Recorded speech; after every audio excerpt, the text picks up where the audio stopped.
Доброе утро, дамы и господа. Сегодня начинается 6-й день нашего путешествия.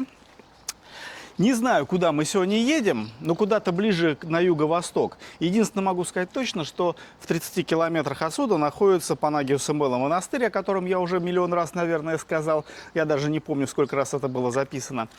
Точно мы едем туда. Посетим эту достопримечательность, посмотрим.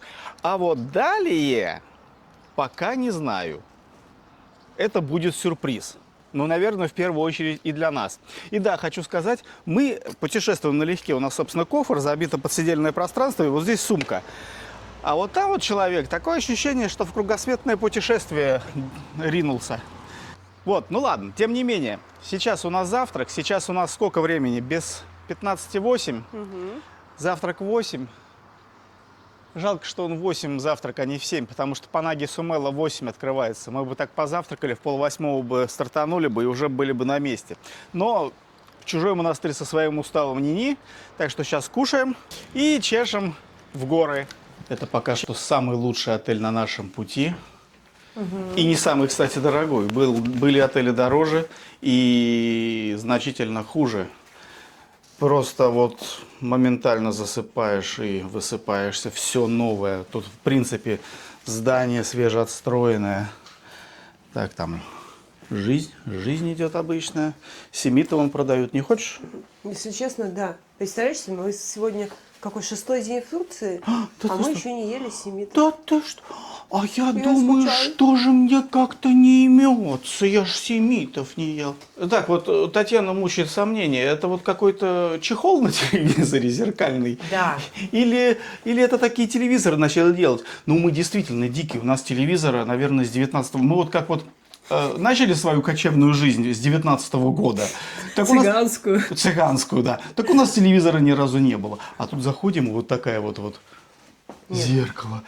Это что? Это чехол на телевизор, как на телефон? Или такие сейчас телевизоры начали делать? Дикие, а? Вот Слушайте, дикие. если честно, как бы вот кто знает, напишите, пожалуйста, в комментарии, потому что лично меня это очень сильно волнует, хочу такую же штуку. То есть внизу там телевизор, а вот так вот это все выглядит как зеркало. А я говорю, что это в принципе такой телевизор. Нет, это дешманский турецкий телевизор под названием Майгал. Вот 100% понимаю, что это как бы чехол, только как он, сука, называется.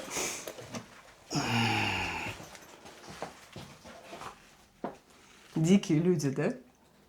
Ну? Ты включай, ты телевизор умеешь? Да откуда я тебе говорю, 6 лет я телевизора вот так вот. В одной комнате с ним редко когда находился. Вот, смотри, а здесь система газлифта, я даже вижу. Ой, ладно, все, просто. Слушай, да... Вот оно так и выглядит. Дикий. Такую штуку. Дикий, я вообще в шоке. Ты смотри. Друзья мои, не надо ничего писать, мы разобрались. Провели здесь сутки и разобрались. Классно. А я-то думал, до чего техника дошла. Ладно, короче, мы идем завтракать, потому что нужно подкрепиться. Перед дорогой полной неизвестности, потому что ибо куда мы едем в конечном итоге, непонятно. Попытка позавтракать номер 3. Сначала мы отправились в 7 утра. Ну, думали, что в 7 завтрак. Ну, как и во всех отелях предыдущих. Потом зашли, ну там никого ничего не было. Потом мы зашли на сайт отеля, у них указано, что завтрак в 7:30. Мы приперлись в 7:30. А там уже прям накрывают, сервируют и говорят, в 8 приходите. И вот сейчас 8 часов. Попытка номер 3.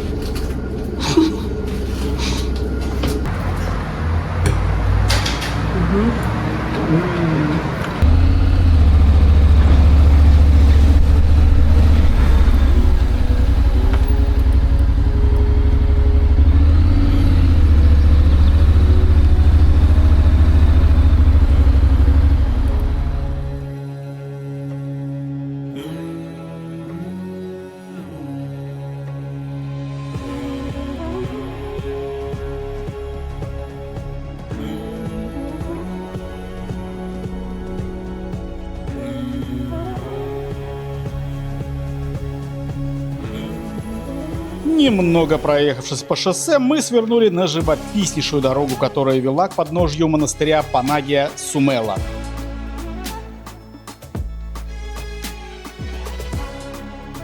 Монастырь Панагия Сумела – одно из самых впечатляющих чудес византийского мира. Его возвели в IV веке прямо в отвесной скале Понтийских гор на высоте более километра над ущельем. Кажется, что он не построен руками, а вырос из самой горы. На протяжении веков сюда стекались паломники к чудотворной иконе Богородицы, приписываемой апостолу Луке. Величие природы, оторванность от мира и духовная сила сделали Панагию Сумелу символом веры и непокоренности. Сегодня он живет не только как памятник архитектуры, но и как живая легенда, в которой природа и история звучат в унисон.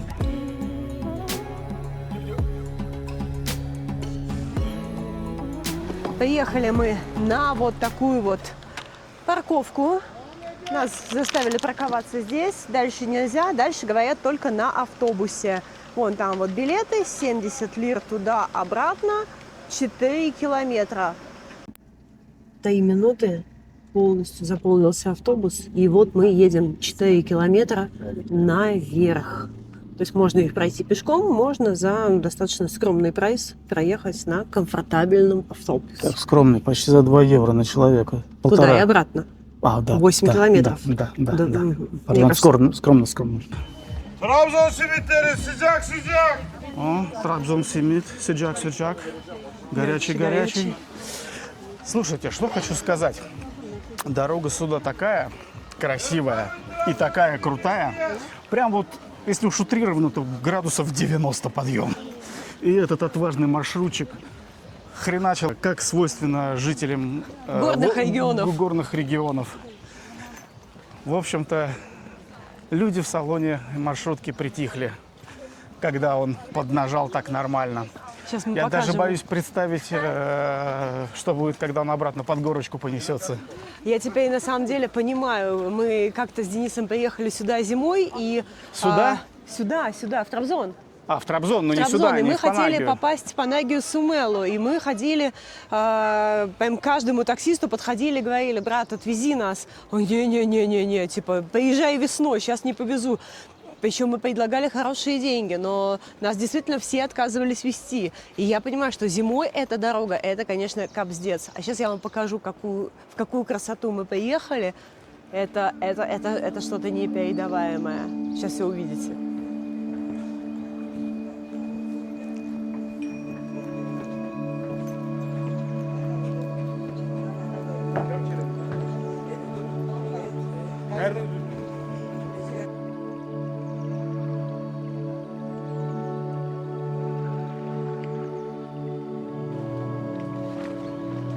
Это очень красиво.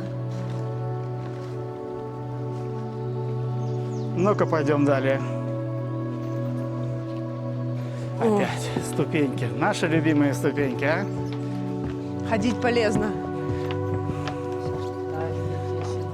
Полезно лежать, ничего не делать, не работать. У меня Вот. такое ощущение, что мы с этими ботами уже сроднились. Вообще, в принципе, с мотоэкипировкой. Я в них уже как в тапочках хожу.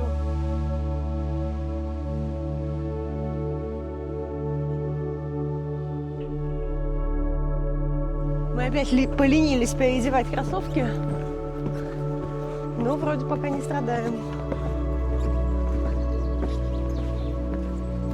А здесь достаточно прохладно. Да, Свежо, так скажем, не прохладно. корни деревьев. Да, недавно этот монастырь открыли с реконструкции. Не знаю, сколько лет он был закрыт. Танюха потом все посмотрит, расскажет.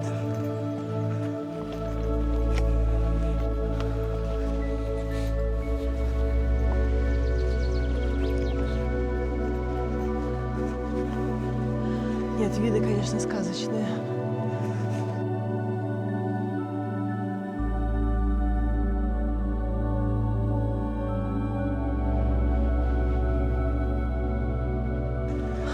Вон оттуда мы приехали. Вот по этой вот дороге.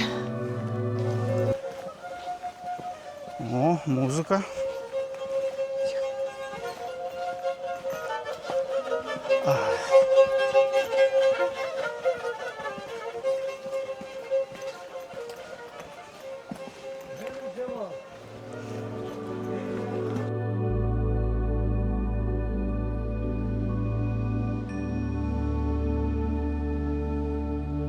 Вот, друзья, последнее препятствие к цели. Это вот эта вот крутая лестница. Девчонки вон идут несколько этапов. А вот кругом такая красотища. Merhabalar, kolay gelsin. Sağ olun. hoş İki geldiniz. tane. 1000 TL. 1000 TL. Evet, sizlere müze kart vereceğim çünkü müze kartınızı Вид на жительство в Турции дает очень большие преимущества. С наличием вида на жительство я смогла купить музейные карты по цене для местных жителей, то есть для граждан. Каждая музейная карта, посещение в 99% музеев Турции, нам стоило 500 TL на год. Мы можем ходить по этой карте в Газиантеп, в Стамбул, в Топкапы. В общем-то, большинство музеев Турции. Легко. Так в итоге-то сколько все это стоило? 1000 лир, 2 карты. Вместо 1000 лир за одного человека.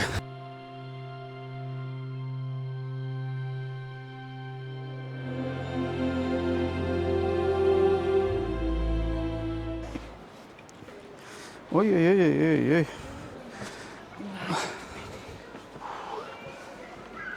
Вот гвозди бы делать из этих людей.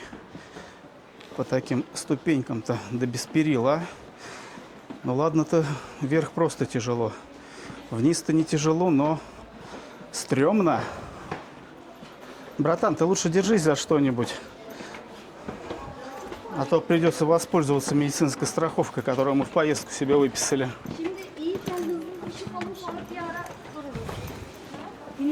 Или услугами какими-нибудь, типа ритуальных, что тоже вероятно. Так, а смотри, люди куда заходят, а? Ну-ка, что тут у Пойдем-ка нас? мы сюда Давай, зайдем. давай.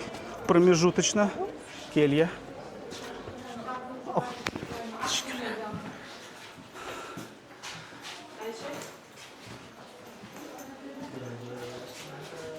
Ну, не знаю, зачем сюда все заходят. Красивенько, атмосферненько. Танюха, тебе нравится? Очень. Ладно, пойдем дальше.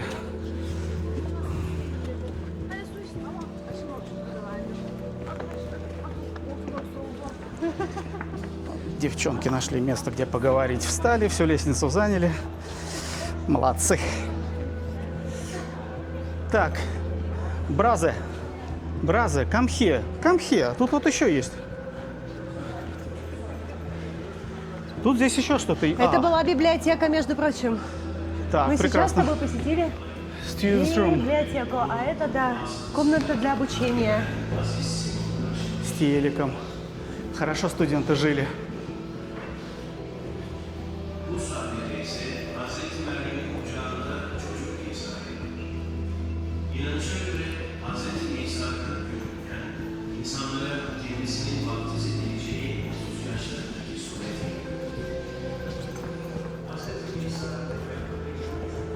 А вот это вот самое главное, что здесь сохранилось. И действительно, это впечатляет. Это фрески, оригинальные фрески, которые сохранились. Блин, смотри, как красиво. А? О. И вот просто это дает представление о том, как выглядел весь монастырь много-много лет назад.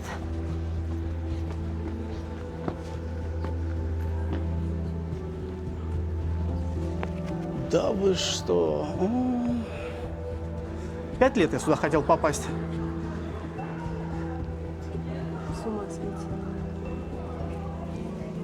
Так. Priest room Здесь святая вода, была. колодец. Ну-ка, дай посмотреть, дай посмотреть. Ну-ка, дай посмотреть. А, ну все.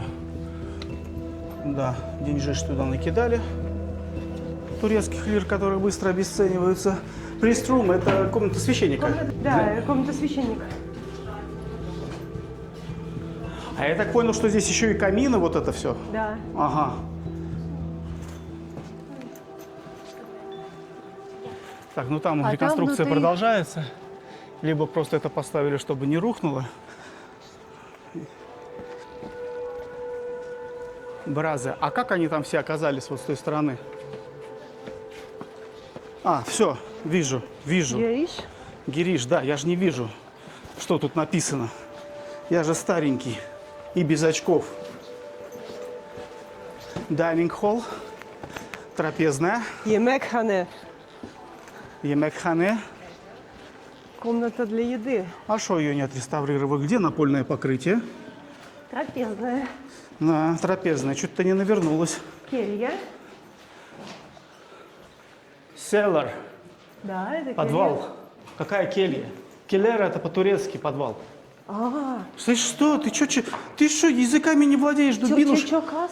Аби тюрчечокас. Так тебе на английский внизу перевели. Дубинушка.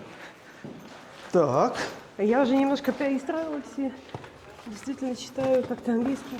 Мимо. А как по-сербски подвал будет, знаешь? Подрум. Подрум. Каких языков мы только Не набрались. не наизучали.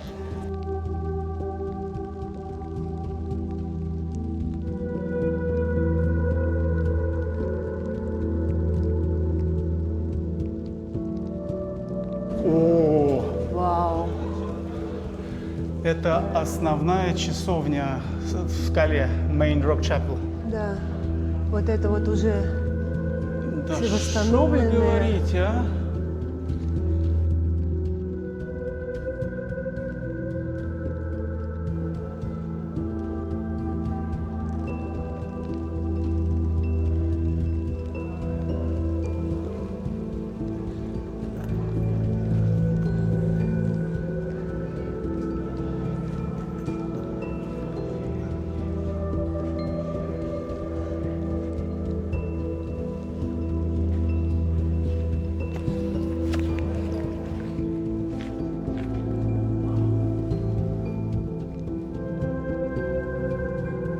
какая же была проведена работа для того, чтобы построить подобный храм.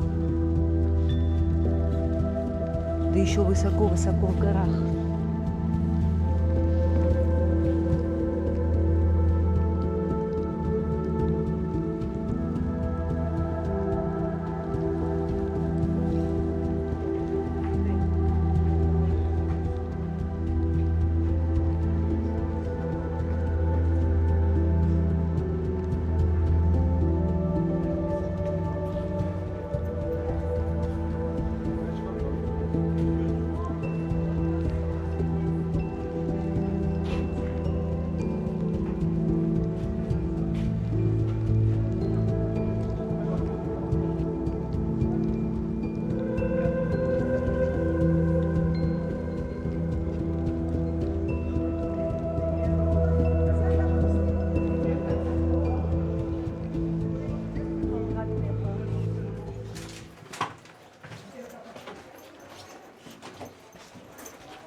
Тоже комната священника. Я так понимаю все-таки, что они комнатами священника называли вот такие вот кельи. То есть, скорее всего, он здесь жил. Здесь камин, здесь окна. Вот это вот, как мы уже выяснили, зона хранения, шкафы. Возможно, книги здесь стояли какие-то. Привет. Ух ты. А вот это вот chapel, это молельня, маленькая церквушечка. Так, еще одна комната священника. Смотри, а здесь она побольше. Ну-ка, заходи, только не навернись.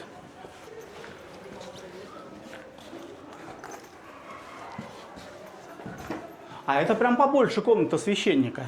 Да. Видимо, священник рангом повыше.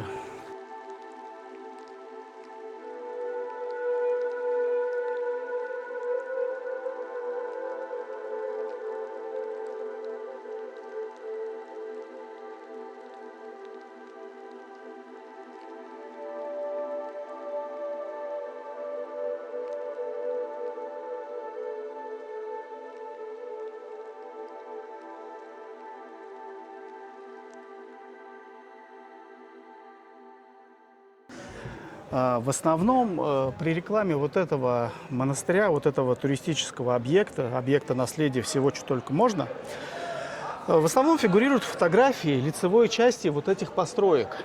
За этими постройками обрыв. И это все выглядит, как будто это все высечено в скале. Но, к сожалению, я взял дрон, но его здесь нельзя запускать. Хотя в интернете присутствуют кадры с дрона, но я так понимаю, это какие-то свои именно для того, чтобы вот это отрекламировать. Потому что вот эта площадочка, она прям идеальна для запуска дрона. Прям вдоль, вот так вот пролетел камерой сюда, и красота. Но здесь, к сожалению, слишком много охраны. Да не, я думаю, это вопрос денег, это просто договориться можно. Мы же в Турции. Тут народ пластичный. Я хотела было сказать: Денис, ну что ты опять несешь? Но со словом «пластичный» я полностью согласна. И еще одна комната священника, жилая комната, жилая обитель. Здесь, видимо, был камин, а это дымоход. Ух ты. И правда классно все сделано.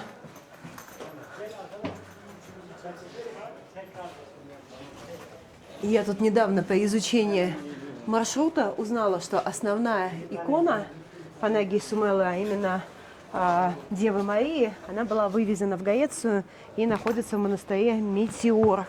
Ой-ой-ой-ой-ой-ой. Интересно, сколько здесь было несчастных случаев в настоящее время? Я не про монахов говорю, древности, видимо, средневековья. Именно поэтому зимой нас сюда и не повезли. Потому что в горах это абсолютно точно был снег.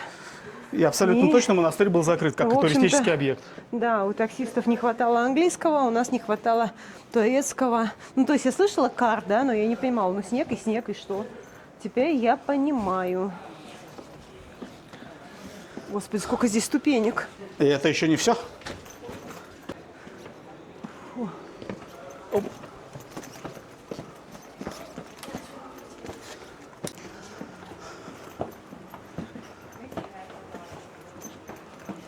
Вы только посмотрите, сюда туристы прям стройными рядами. Монастырь работает с 8 утра до половины 8 вечера. И вот постоянный поток туристов сюда везут.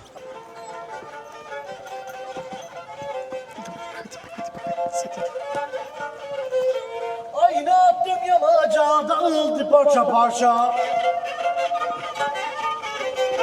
Oynattım yamaca dağıldı parça parça. Senin yalanlarına inansam duymaca. Senin yalanlarına inansam duymaca. Oyun içinde oyun belli olmuyor huyun. Ama aklının başına suyun kaynadı suyun. Oyun içinde oyun belli olmuyor huyun. Ama aklının başına suyun kaynadı suyun. Кара-Денис – это место, в котором очень часто идут дожди. И на самом деле здесь туристические активности, они зависят от погодных условий. И так как с сегодняшнего обеда начинаются здесь дожди, я думаю, что все, кто приехал сюда на 2-3 дня, они первым делом едут на Сумелу, а потом уже делают остальные дела. И поэтому возможно, что сейчас мы наблюдаем поток этих туристов, да, за ближайшие дни. То есть, ну вы поняли.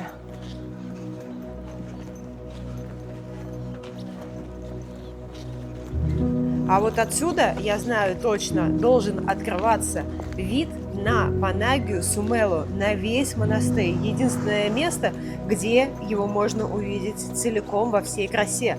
Так ли это? Пойдем узнаем.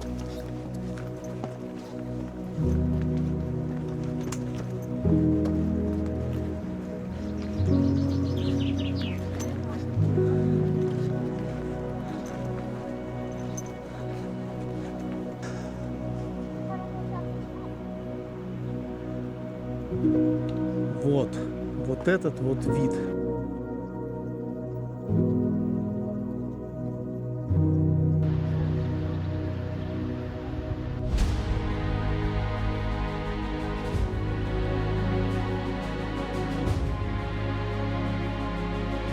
Под впечатлением поездки наверх думал, вниз будут острые ощущения. Американские горки. Ну, в смысле турецкие. А не тут-то было. Едем прям очень аккуратно.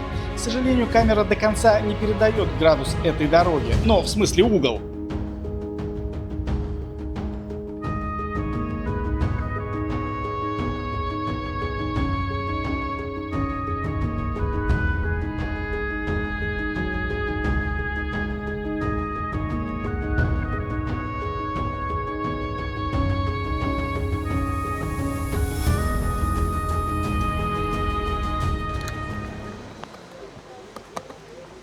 Местный аттракцион. Безопасность на дорогах превыше всего. Можно протестировать, кстати.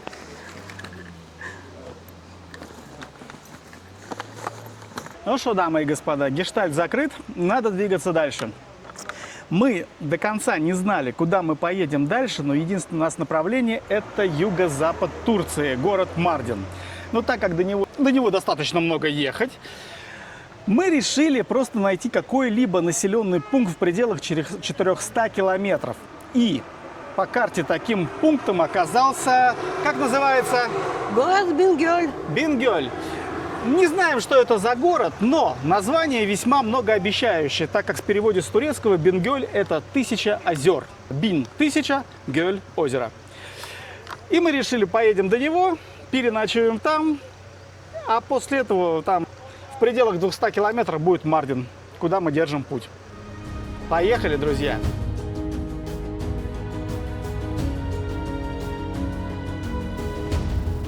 Так, мы двигаемся в город Бингёль. Дорога будет достаточно долгой, очень красивой и сложной. У нас впереди несколько высокогорных перевалов. И вообще, доедем ли мы до Бингёля?